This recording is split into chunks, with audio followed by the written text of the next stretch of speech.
been a bit fanciful here, but if you had the chance to dine with the 6 people that you consider the perhaps the most famous, or the ones that you'd like to spend some time with, who would you choose?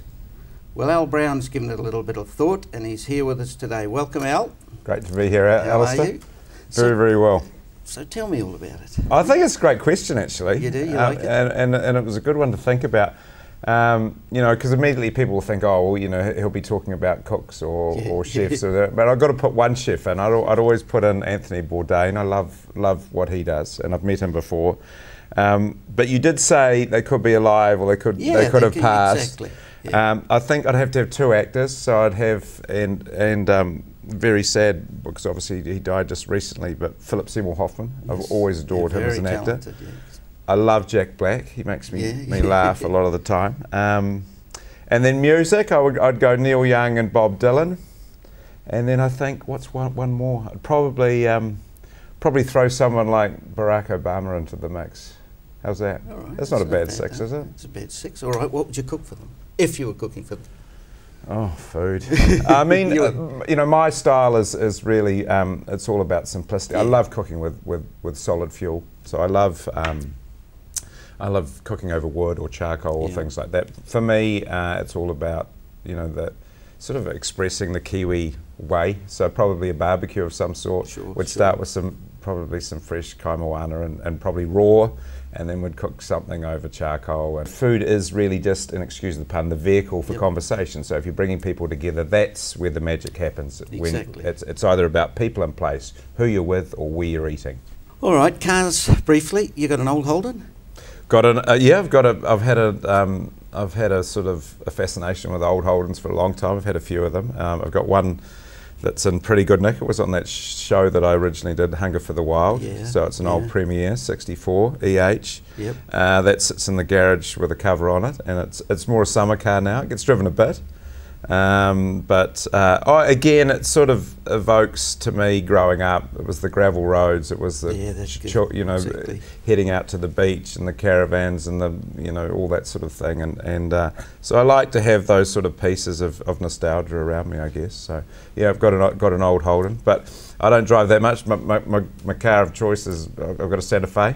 A Hyundai, because you've got that sponsorship deal with Hyundai. Yeah, I've had it for a while. Have a relationship with a really wonderful relationship with Hyundai. I've always, I've admired how they've gone in the market, and I mean, I look at my brand, I guess, and we sort of, I mean, it sounds a bit wanky, I guess, but I sort of say everyday premium. That's what I'm about, and I always sort of think that Hyundai really fits that. It's a New Zealand car. It's kind of rural. They've got all the jingles and bells that all the other flasher cars have got, but and I do. So my relationship with them, we do some video content and do some recipes, and it's just a really lovely relationship. Tell me about fish and chips and beer. Fish and chips and beer. They complement each other perfectly, more so than lots of other foods. Well, I think they go very, very well, and it's something that is pretty Kiwi. It's pretty New Zealand, and that opportunity. I mean, now there's so many different food options now out there, and fast food options, but I think you would still rate, most Kiwis would still rate that idea of Friday nights or Thursday nights or Sunday nights, the night that we grew up having one night that was fish and chips. Indeed. And to be, and to me, fish and chip shops, obviously the fish has got to be great, but the real fish and chip shops I love is that the chips have got to be amazing. And so if they're making their own chips, they're not frozen chips. That's, to me, are the sort of shops that I suss out. And then you talk about beer, well, cold beer.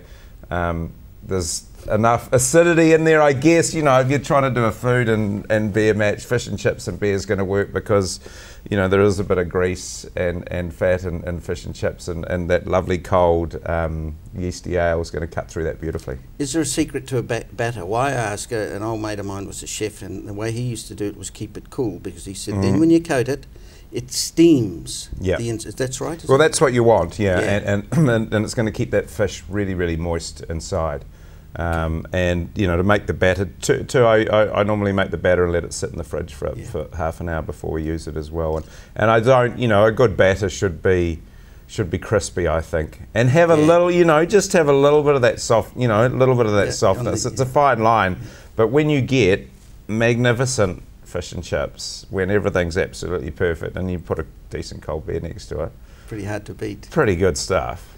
Good stuff. Well, talking about tradition, we'll wrap it up. Your first car. Well, Dad, I've got two older sisters, and the first car he bought for us, and it was handed down by, both my sisters learnt before me, was an old Austin A40 ute. Yeah, really? With a canopy on the back, and heavy and slow, and it was his idea that it would get us somewhere and it would get us home, but it wasn't fast or anything, and we had so many memories in that. It was called Arnold. That's what we called it. It was white and it was called Arnold. Why Arnold? I don't know whether. Well, I don't think I was the youngest, so I didn't get to name it. But I was pretty proud of driving Arnold round when I got my licence. It's been a pleasure, Al. Thank you very much. Thanks for having me on, Al. Yeah, good on you. We'll be back in a few minutes.